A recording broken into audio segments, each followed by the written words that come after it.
Тэгээд гүнжи ууц гэдгнээс өстөн шүүсч авч лусын ордон зугаа чилж бодлоо. Чи одоо минийх болсон. Үргэлж надтай хамт байна. Би унтахаар хэвтлээ. Харин чи зүхтах тухай бодох чирэггүй. Оролдох юм бол би эсрээ чамайг шууд үгүй хийн. Чамд туслахаар санаа гаргасан хэнийгч би өчрөхгүй.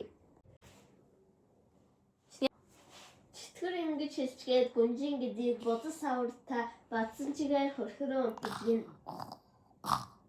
Хаан тэр хооронд алдан дотроо өсчиж хашгич чинь.